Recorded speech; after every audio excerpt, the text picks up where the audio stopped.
are back and we are hungry.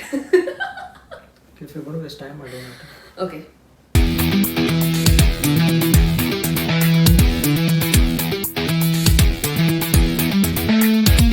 It's 6:30 p.m. after work, and here we are answering questions on investing. Right? That's the perfect start to this video. So let's get right to it. Yeah. We know you guys had a lot of questions when we did the poll about what to invest in, how to invest, Yeah. Just generally where to around invest, and lots of stuff around investing basically. Yeah. So we'll go over some of the questions and I'll try to answer them in the best way that I can and based on personal experience. So what I've done over the past about 10 years, I guess, of investing. Are you going to just talk about yourself So, yeah. or give my examples too? Let's go. We'll give your examples as well. Yay. Okay. So this question is from Vidya. She's based in India and she says, or rather she asks, I've never really invested. I want to. Where do I start? Okay, so I think that's a very common question that a lot of people have. But I think one thing that I've learned from my experience is before you start looking at what to invest in, it's very important to look at why you're investing, what your goals are over a certain period of time, and what your risk appetite is. How much risk are you willing to take on your money? And that's something that most people don't consider. And the reason I say that's important is because what I want out of, let's say, the next 10 years of my life or the next 5 years of my life, and how much risk I'm willing to take may be very different from what some other people are willing to take. Right? So the first thing I would say is probably look at the next 5 years or 10 years as to what you want to accomplish. So whether it is to save money to start your own business, whether it is to save money to go on holiday, which is exactly what Andrea loves to do. Because so the example I would give there is if I give Andrea my goals, she wouldn't save. Yeah. Because she doesn't relate to it, she doesn't agree with it, or she doesn't like it. Yes. Right? But for her, if you ask her to set a goal for, let's say, traveling to Antarctica to see the polar bears, which is very expensive. Definitely, yeah. But that makes total sense to her and she's willing to save for it. Yep. So that's, I would say, the most important thing, right? To look at, okay, do you want to start your own business? Do you want to take a 1-year sabbatical to do social work? Do you want to retire at a certain point in time? Do you want to buy a house? So people have different kinds of goals. So I think that's the first thing is what do you want to save for and how long, when do you need that money? The second thing would be important to consider is what risk appetite you have. Yeah. So again, I think between us, I think we respond very differently to risk. I think now it's a little bit more similar. Yeah. But to give you guys an example, there was a time where I've been investing in the stock market for a long time. So I decided I asked Andrea if she wanted to do it as well. And she was very willing. And I invested some of her money into different stocks. And one day when I'm at work, she gets pissed off because one of her stocks is down 10% and comes and like starts yelling at me and shit like that. And I'm like, listen, like this happens in the stock market. You need to have the right horizon, so on and so forth. But I'm not like that anymore. Yeah, so that, I mean, she's understood different things now. So, and not that everybody does. Like there are a lot of people who feel they don't want to take any risk or are comfortable with different levels of risk.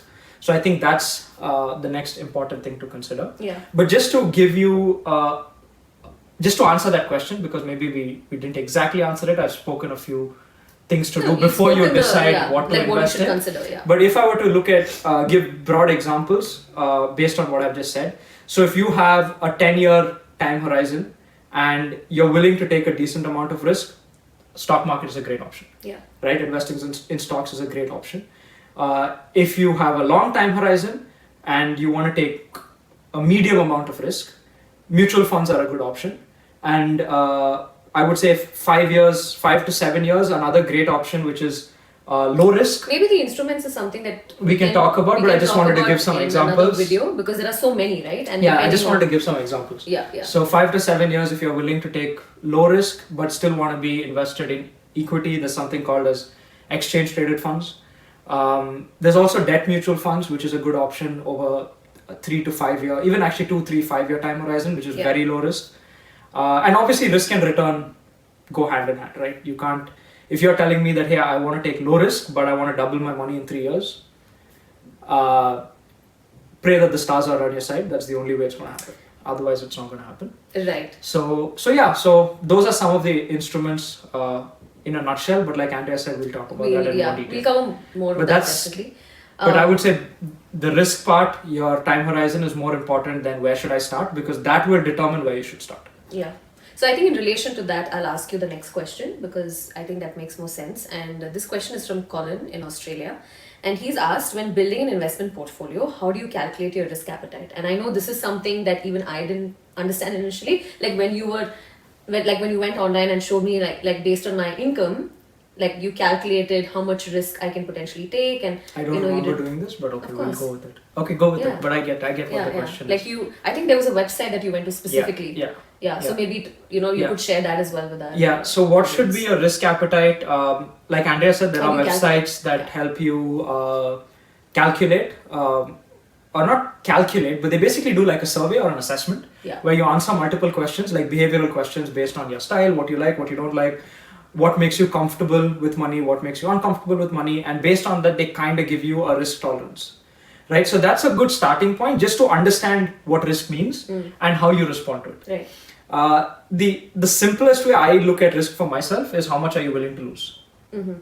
right? So And this is apart from apart from your savings, like you have an emergency savings no, you fund start and- with how much you're willing to lose, right? And then Okay. you break it down based on all of that, Okay. right? So how much savings I have, all of that is going to determine how much I'm willing to lose. Right. Like if today I do not have 6 months worth of expenses in my bank account, then I'm going to be like, yeah, I don't think I'm willing to take an investment where I'm going to lose it all in the next 1 or 2 years. Right. Right. So if I also link it back to the video on Bitcoin that we did, where I said that it is a high risk investment, it's something that Yeah. it's very important for you to understand before you invest in, and so on and so forth. Yeah. Yeah. That's how I looked at it. So my investment in Bitcoin, I looked at it as, okay, let's say I'm giving an example that I'm going to invest $5,000 in Bitcoin. Is that something that I'm willing to lose? And the way I answer that question to myself is, okay, it can give me a certain reward, which is let's say double, triple, let's say double. So it can go up to 10,000. Right. How badly do I want that 10,000?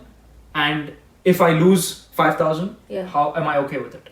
Okay. So it's kind of you have to evaluate it again. So if you think of it, goes back to what you want. Again, it goes back to the goals, Right. right? So if I want 10,000, am I willing to lose 5,000? Not really. Not In my really, mind, yeah. that's a pretty bad bet, Yeah. Yeah. right? But if it's going to go insane, like it's going to go 10 times, am I willing to risk 5,000 for that? Maybe. Maybe. But that's me, right? It could be different for you. Maybe you don't Right. even care about those kind of returns. So, Right. so risk appetite, you can Google it and do the survey to Yeah. Maybe I'll understand. leave a link. Yeah. I'll leave a link For on, risk tolerance, but on the video as well as in the description, so that you guys can check out these websites and do it for yourself. Cool. So moving on to our next question, which is from Shrishti in Dubai. She says, I have minimal savings. Is it worth investing if I have a small amount? okay. So I think that's the Yeah. most common question ever. Yeah. A lot of it's- classes. The simplest answer, but I think it's a mistake we all make. It's something I've made as well. And something I felt too, right? Yeah, I mean, like I initially when started investing really early. Like I Yeah. started investing, I think when I was 21, 22, something like that. But then there were periods where I took breaks. And today when I look back and sometimes when I do the math, I'm like, I don't know why I took those breaks. Maybe because like Shrishti said, it was too small an amount. Yeah, it seemed But small. it seems small, Yeah, exactly. yeah. But I think whatever the amount that you have and that you can set aside every month, Yeah. you should absolutely do it. You have it's amazing to see how it compounds. Yeah. I think sometimes when we look at the savings that we have, we are surprised sometimes Yeah, yeah. because it didn't feel like I've saved as much as Initially. I have. But True. Yeah. today when I think of it, it's like, okay, wow, it has accumulated, it has grown Yeah. because of compounding, which everybody understands. Yeah. So yeah, absolutely. Like even if it's a small amount, you should absolutely set it aside every month, Definitely. and then start understanding what investments you can start looking at based on the Yeah. amount that you have, based on how much you're willing to risk. Yeah.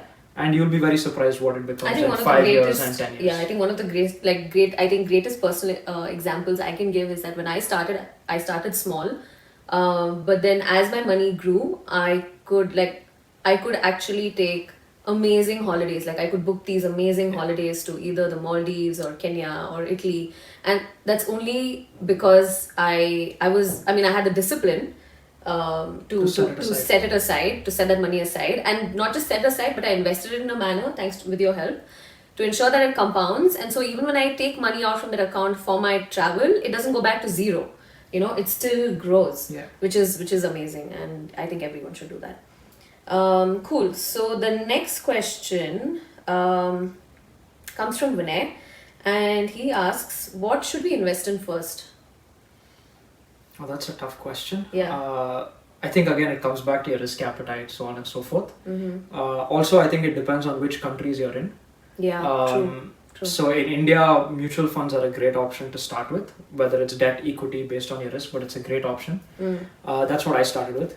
But like I said today, I wouldn't recommend this, by the way, if you're in the US or Canada, because it doesn't make sense. It kind of affects your returns. There's something called as an expense ratio, which is not very healthy.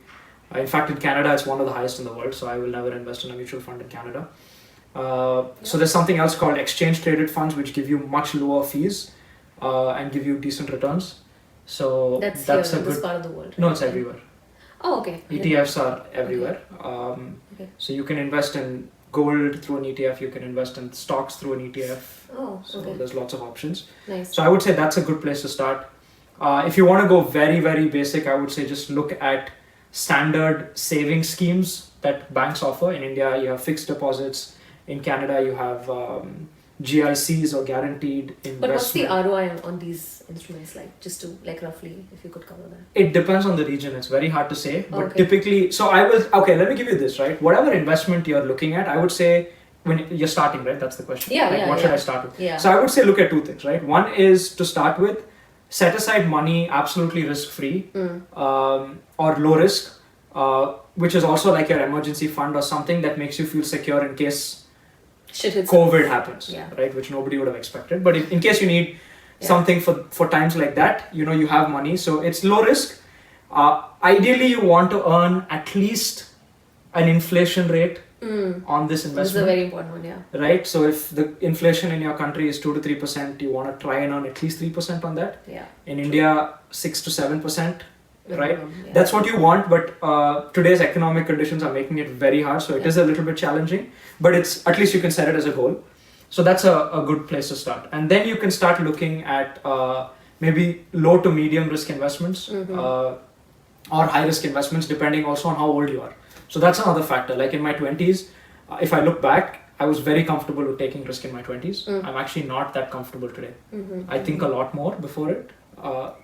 Because I think of, okay, fine, I've already worked 10 years, or if I want to take a sabbatical in 3 years or whatever, right? Which I didn't think about when I was 20. I never thought about taking a sabbatical or doing anything like that. Right. So that's another important factor. So, yeah. Okay. The next question is, again, kind of linking it to the previous questions, is Amir from Dubai has asked how to best calculate how much should I put towards my savings and my investments. Okay. Yeah. Okay, so he's looking at savings and investments separately. Okay, so I don't know if I've really done that, but I'll tell you how I look at saving. So I try to save at least This is going to come up. at least like 20 to 25% of my income. Yeah. So I set that aside no matter what, right?